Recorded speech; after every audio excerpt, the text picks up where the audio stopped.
نسو نسو ایک ایسا مرد تھا جس کی شکل تو عورت کی تھی، پر اصل میں وہ ایک جوان لڑکا تھا۔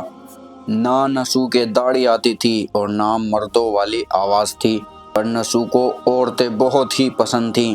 تو نسو اپنی عادت کی وجہ سے سوچتا کہ میں دکھنے میں ایک جوان عورت جیسا لگتا ہوں اور میں عورتوں کو چھونا بھی پسند کرتا ہوں، کیوں نہ میں اپنی چاہ کو پوری کروں۔ نسو زنانہ حمام میں عورتوں کی مساج کرنے لگا، جس سے نسو کی دلی خواہش بھی پوری ہوا کرتی۔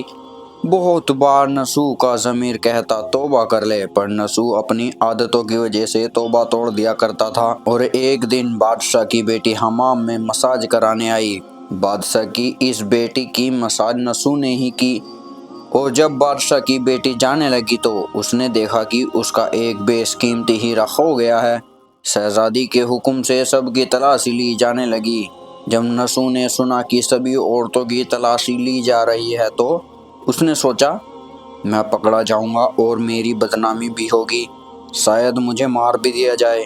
نسو ایک کونے میں چھپ گیا۔ جب حمام کی عورتیں نسو کو ڈھونڈنے نکلی تو نسو ڈر سے رونے لگا اور اللہ سے روتے ہوئے دعا کرنے لگا، اے اللہ، میں توبہ کرتا ہوں اور وعدہ کرتا ہوں میں آج کے بعد پھر کبھی یہ گناہ نہیں کروں گا۔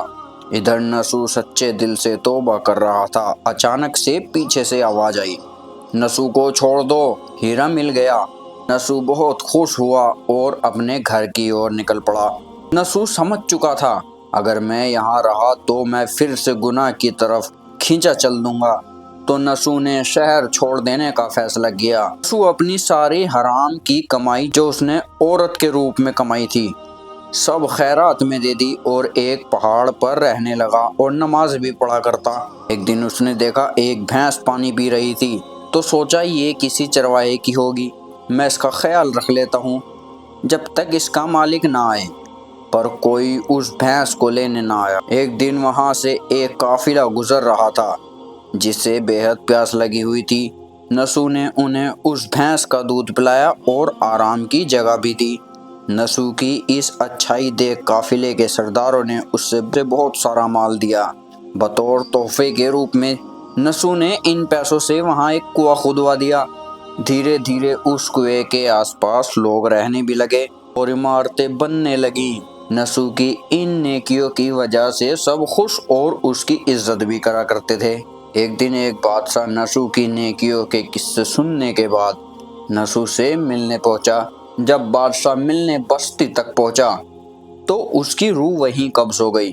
کیونکہ بادشاہ نسو سے ملنے آ رہا تھا تو سبھی نے نسو کی اچھی نیت دیکھ نسو کو بادشاہ بنا لیا۔ اور ایک دن ایک شخص نسو کے دربار میں آیا اور ایک گم شدہ بھینس کی بات کی۔ نسو بولا، تمہاری بھینس میرے پاس ہے اور آج جو کچھ میرے پاس ہے وہ اسی کی بدولت ہے۔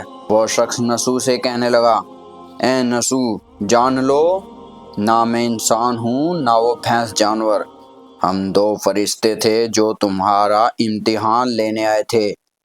یہ سب کچھ تمہاری سچی توبہ کا نتیجہ ہے، اور یہی کہانی ہے سچے دل سے توبہ کی گئی توبہ کو، اسی وجہ سے توبہ نسو کہتے ہیں۔ میں ہوں زین، ملتے ہیں آپ سے کسی اگلی ویڈیو میں کسی اور اگلی کہانی کے ساتھ۔ تب تک کے لیے you could do any thing.